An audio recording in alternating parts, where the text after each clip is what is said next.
Be like water, my friend. These words, spoken by Bruce Lee, embody the philosophy of a man who transcended martial arts, acting, and philosophy to become a global icon.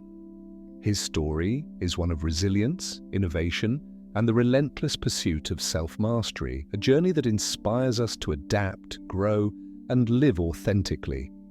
Bruce Lee was born in San Francisco in 1940 but raised in Hong Kong. As a child, he was mischievous and often got into street fights.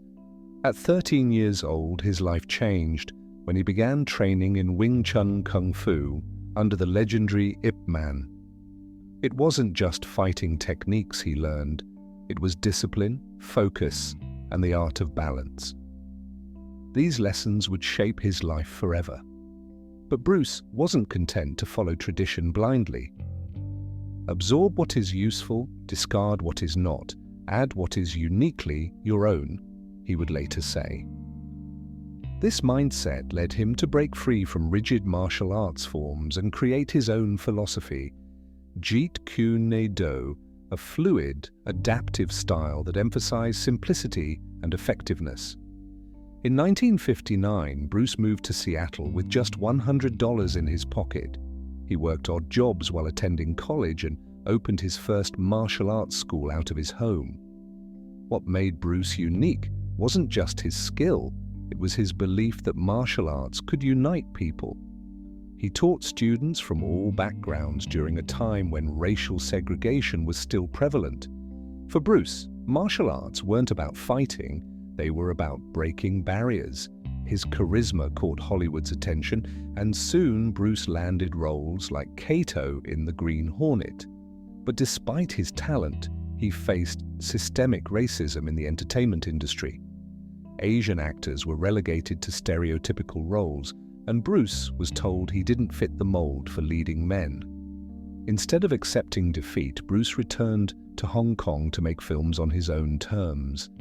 Movies like The Big Boss and Fist of Fury showcased not only his martial arts prowess, but also his philosophy of self-empowerment. These weren't just action films, they were stories about resilience and justice that resonated deeply with audiences.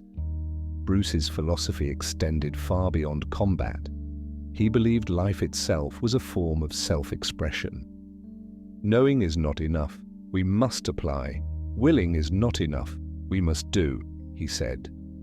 For Bruce, action was everything, whether it was perfecting a kick or pursuing a dream. But his journey wasn't without hardship. In 1970, Bruce suffered a devastating back injury while training. Doctors told him he might never practice martial arts again.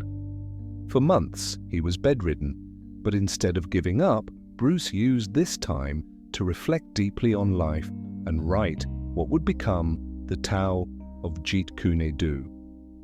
Slowly but surely, he rebuilt himself physically and mentally. In 1973, Bruce starred in Enter the Dragon, the film that catapulted him to international superstardom. Tragically, just weeks before its release, Bruce passed away at the age of 32 due to cerebral edema.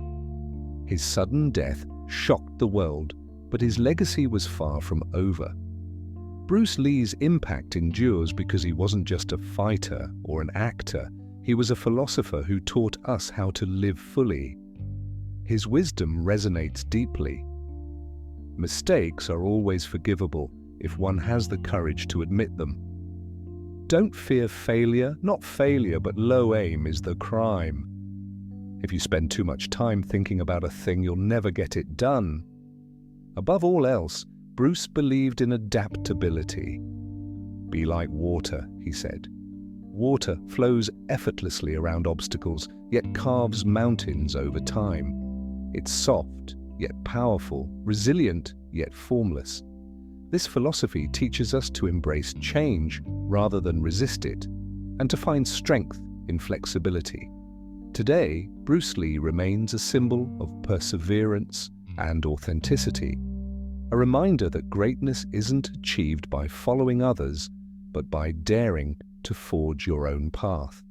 As Bruce once said, The key to immortality is first living a life worth remembering.